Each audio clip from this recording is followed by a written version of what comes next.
93.5 red FM पे एक कहानी ऐसी भी सीजन 2 प्रवीण के साथ। रचित को बहुत सस्ते और अच्छे दाम में एक घर मिला जिसके बारे में कई अफवाहें थी और कोई वहां शिफ्ट करने को तैयार नहीं था। रचित को भी सबने मना किया, यहां तक कि जिसने घर दिलवाया उस ब्रोकर ने भी 1-2 बार उसे मना किया, लेकिन उसने किसी की नहीं सुनी और 3 ही दिनों में अपना सामान वगैरह सब लेकर शिफ्ट हो गया। घर पूरी तरह से फर्निश्ड ही था, कुछ ज्यादा सामान इधर उधर से लाना नहीं पड़ा। पहली रात थी आज रचित के उस घर में। गहरी नींद में रचित सो रहा था। सर्दियों की रात थी, इसलिए न पंखे की आवाज थी न एसी की। घर में फ्रिज को छोड़कर और कोई चीज नहीं चल रही थी। बाहर से रोशनी भी इतनी आ रही थी कि घर अंधेरा अंधेरा ना लगे। नींद में ही अचानक एक महक ने रचित को जगाया। रचित सूंघता सूंघता उठा।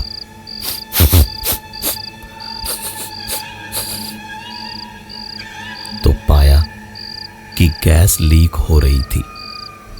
शुक्र है कि सर्दियों में कुछ बिजली से चल नहीं रहा था, वरना पता नहीं बहुत बड़ी दुर्घटना हो सकती थी। रचित उठकर आधी नींद में किचन तक गया और ध्यान से देखा। एक हल्की सी गैस की लीक की आवाज भी इस सन्नाटे में उसे साफ साफ सुनाई दे रही थी।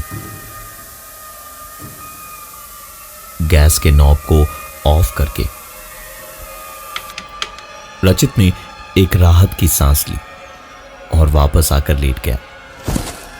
थकान से नींद बहुत तेज आ रही थी, लेकिन उसकी किस्मत में नींद शायद नहीं थी, क्योंकि सोते के साथ कुछ देर में ही एक आवाज जो थी तो धीमी लेकिन बहुत परेशान करने वाली थी।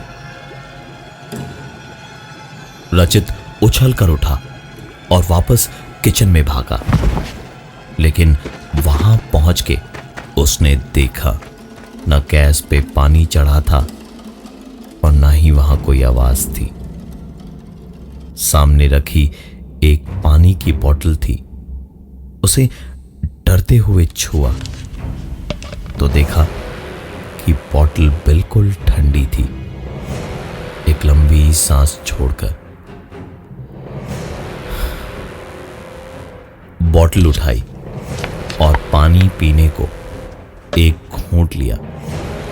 जोर से चीखते हुए पानी को थूक दिया।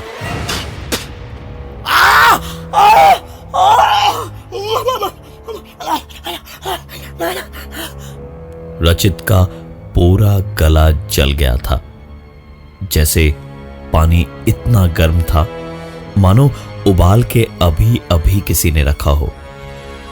अब जाकर रचित को समझ में आ रहा था कि कोई भी क्यों इस घर में रहना नहीं चाहता था। रचित दौड़ के फ्रिज से पानी पीने गया, लेकिन फ्रिज का दरवाजा खोलते ही एक जोर की चीख ने उसे रोक दिया। अंदर एक बच्चा ठंड और बर्फ की पतली परत से ढका पूरा सफेद सा होकर बैठा था। रचित का मुंह डर से खोला ही रह गया। सांस लेने की कोशिश में वो पीछे हटता जा रहा था और वो बच्चा गुस्से में उसे घूरते हुए फ्रिज का दरवाजा आहिस्ते आहिस्ते बंद कर रहा था। रचित को खुद पे, अपनी आंखों पर या किसी भी चीज पर भरोसा करना मुश्किल लग रहा था। वो इधर उधर डरता हुआ देख रहा था कि पता नहीं कहां से क्या हो, और आखिरकार समझ आया कि वो शायद नींद में सपना देख रहा है, और बड़ी बेरहमी से खुद को जगाने के लिए उसने खुद ही को एक के बाद एक थप्पड़ मारे।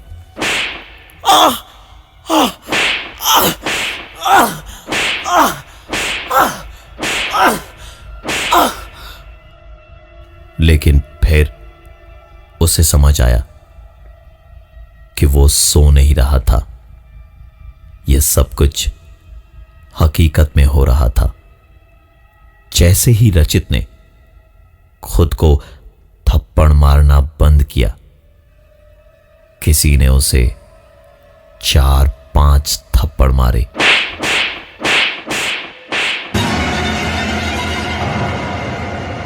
और एक हल्की सी डरावनी हंसी उस हॉल में गूंज गई।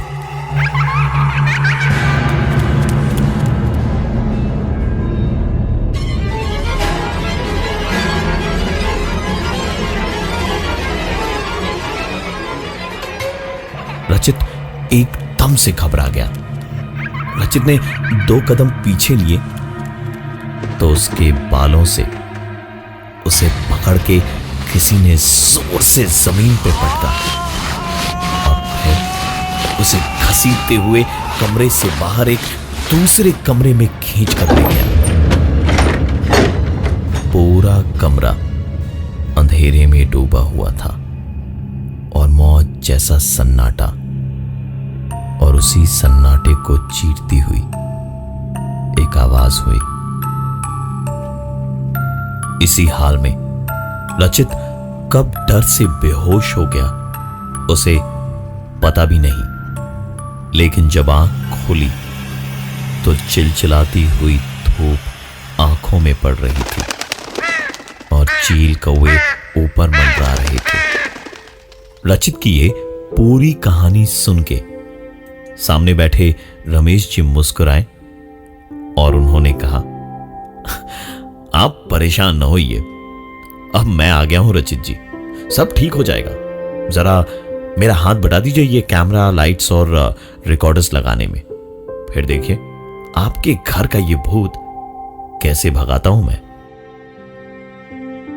रमेश जी एक पैरानॉर्मल रिसर्चर थे और ऐसे केसेस में लोगों की बहुत मदद की थी उन्होंने। सारा सामान फिक्स करके अब सिर्फ इंतजार करना था कुछ होने का, ताकि पता चल सके कि आखिरकार इस घर में हो क्या रहा था। रमेश जी एक बार फिर से पूरे घर का मुआयना करने उठे और सारे कमरों में जा जाकर देखने लगे कि उसी बीच रचित हॉल में ही बैठा था, जब अचानक उसे सबसे छोटे कमरे से एक आवाज आने लगी। प्लीज मुझे निकालो यहाँ से, बहुत दर्द हो रहा है, बहुत मारो है मुझे, प्लीज कोई है, प्लीज बचाओ। रचित तुरंत उस तरफ भागा और दरवाजे को 2-4 धक्के मार के जब उसने खोला तो पाया कि एक औरत जख्मी हालत में बंद है। रचित ने उसकी मदद करके उसे कमरे के बाहर निकाला और जैसे ही हॉल तक लाया तो उसने अपने सामने से रमेश जी की आवाज सुनी, जो कह रहे थे, रचित क्या हुआ, कर क्या रहे हो तुम? रचित ने कहा, रमेश जी ये औरत अंदर वाले उसका।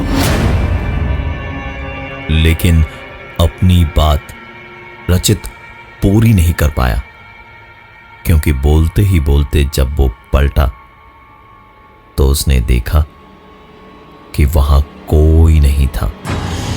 वीडियो रिकॉर्डिंग्स और फोटो देखी तो वहां सिर्फ एक परछाई दिख रही थी।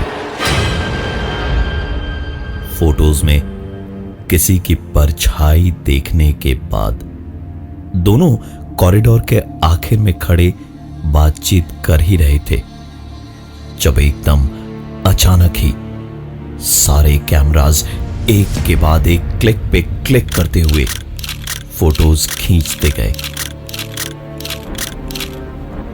एक दो फ्लैश बल्ब्स फूट भी गए। रमेश जी तुरंत आगे की तरफ भागे देखने के लिए, और उसी वक्त रचित को वापस वही एक आवाज दोबारा सुनाई दी। रचित तुरंत अंदर कमरे में गया वहां देखने के लिए, तो अंदर बिल्कुल अंधेरे में उसको लगा जैसे शायद कोई वहां था जो उसके बिल्कुल पास से निकल गया और कमरे के बाहर चला गया। रचित तुरंत पीछे पीछे बाहर आया और देखा तो ऐसा लगा जैसे जो भी था वो कमरे से निकलकर कॉरिडोर में दोनों तरफ लगे कैमरास के बीच से निकलकर सामने वाले कमरे के दरवाजे के ठीक सामने खड़ा हुआ। कैमरास फोटो क्लिक करते गए और दरवाजे पर जैसे कोई रुकता है वैसे ही एक सेकंड को जैसे सारे कैमरास टर्न करके वहीं पर क्लिक करने लगे और फिर दरवाजा हल्का सा खुल के बंद हो गया। कंप्यूटर से कनेक्ट करने पर तस्वीरें देखकर ऐसा समझ आ रहा था जैसे कोई पूरे घर में उस कमरे से निकलकर कॉरिडोर में दौड़ता हुआ जाकर उस कमरे में चला गया।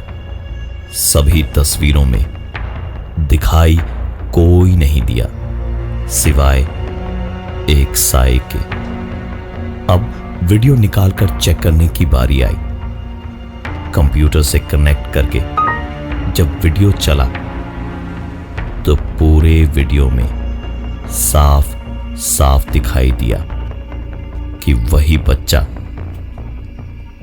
जिसे रचित ने अपने फ्रिज में देखा था वो उस कमरे से निकला और कॉरिडोर में से दौड़ता हुआ दूसरे वाले कमरे तक गया और दरवाजे पर एक सेकंड रुककर खड़ा हुआ, पलटकर कैमरा में देखकर मुस्कुराया और फिर कमरे में घुस के उसने दरवाजे को बंद कर दिया। कोई भी होता तो इस हालत में घबरा जाता, लेकिन रचित के हाथ तो जैसे कोई खजाना लग गया था। उसने हंसते हंसते रमेश जी से कहा, रमेश जी, आपकी मदद से तो मैं बड़ा अमीर आदमी बन जाऊंगा। ऐसी फोटोज और ऐसे वीडियोस तो तहलका मचा देंगे, और अगर कोई सबूत चाहेगा तो यहां एक हफ्ते का मैं स्टे भी दिखा दूंगा। ये घर खरीदना तो सचमुच मेरे लिए बहुत ही अच्छी डील निकली। रमेश जी ने ये सारी बातें सुनने के बाद उससे कहा, गलती से भी ऐसा कुछ करने की सोचना भी मत। अभी जो भी कहा तुमने भूल जाओ। यकीन ना हो तो दोबारा फोटोज और वीडियोस देख लो, समझ जाओगे कि अगर तुमने ऐसा किया तो तुम्हारे साथ क्या होगा। फोटोज और वीडियोस जब रचित ने दोबारा देखे तो उनमें न कोई साया था न कोई बच्चा, बल्कि खुद रचित था और जख्मी हालत में था, या फिर शायद उसकी लाश थी। रचित को हॉल में बिठाकर रमेश जी बाहर हालचाल देखने गए। जब अंदर रचित के ही बेडरूम से किसी औरत के चीखने चिल्लाने की, मारने पीटने की आवाजें आने लगी, रचित अपने कमरे की ओर दौड़ा, लेकिन उसके पहुंचने से पहले ही रचित की तो जैसे धड़कन ही थम गई थी। वो धीमे धीमे वहां पहुंचा तो देखा कमरा तो खाली है। रचित ने तुरंत लाइट जलाई तो लाइट जलते ही हल्की सी आवाज होकर लाइट फ्यूज हो गई। वो बाहर निकले इससे पहले ही उसे बेसमेंट की ओर के दरवाजे से एक आवाज आने लगी।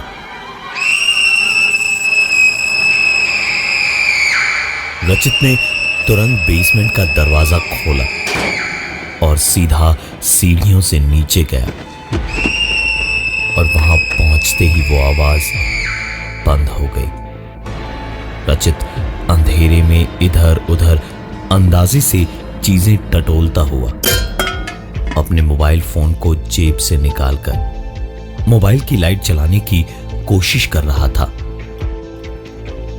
जब वो किसी चीज से टकराया और टकराते ही मोबाइल की लाइट जला के देखा कि सामने रमेश जी खड़े थे। रचित ने तुरंत उन्हें देखते ही कहा, आप यहां कैसे? आप तो बाहर थे ना? उन्होंने पीछे की दीवार की ओर इशारा करते हुए रचित से कहा, तुम्हारे बेसमेंट तक आने के लिए एक और रास्ता है जिसका शायद तुम्हें पता नहीं। आओ मैं दिखाता हूं। वहां कुछ है जिसकी वजह से ही शायद इतनी दिक्कतें हैं इस घर में। इतना कह के वो रचित को एक कोने में ले गए जहां एक छोटी सी कोठरी बनी है जिसमें एक बच्चे का कंकाल था। रमेश जी ने कहा कि रचित उस कंकाल का दाह संस्कार अच्छे से करवा दे तो शायद सब कुछ ठीक हो जाए, और जब तक वो ये सब करवा के लौटेगा नहीं तब तक रमेश जी घर में ही रह के इसकी निगरानी रखेंगे। रचित ने भी देखा कि शायद इसी में भलाई है। वो गया और सारा क्रियाकर्म करवाकर वापस आया, लेकिन वापस घर आने के बाद उसे एक झटका और लगा। कैमरा, रिकॉर्डर, सारा सामान और रमेश जी, इनमें से घर में कुछ भी नहीं था। पूरा घर उसने छान मारा, लेकिन रमेश जी या उनका कोई सामान उसे नहीं मिला। रचित को अपने बेडरूम में शीशे पर एक नोट चिपका हुआ मिला जिस पर लिखा था, मेरा पूरा नाम रमेश अधिराज है। वो जख्मी औरत मेरी बीवी है और वो बच्चा मेरा ही था। मैं शहर के बाहर गया था जब कुछ लोगों ने घर में डकैती के सिलसिले से आकर उन दोनों को मार दिया। कुछ साल के बाद में मैं भी मर गया। यहां जो भी रहने आया, हमने उनसे सिर्फ यही एक मदद मांगी थी जो आखिरकार तुमने पूरी की, क्योंकि सब डर के भाग गए लेकिन तुम नहीं। मेरे बेटे को आज मुक्ति मिल गई, लेकिन हम दोनों को नहीं मिली। हम दोनों इसी घर में रहेंगे, लेकिन तुम्हें कभी तंग नहीं करेंगे, क्योंकि तुमने वो किया जो किसी और ने हमारे लिए नहीं किया। रचित के पास ये एक सबूत तो था कि इस दुनिया में भूत प्रेत और आत्माएं होती हैं, लेकिन मानता कौन कि ये चिट्ठी मरे हुए रमेश जी की आत्मा ने लिखी थी। मैं हूं प्रवीण और ये थी आज की एक कहानी ऐसी भी।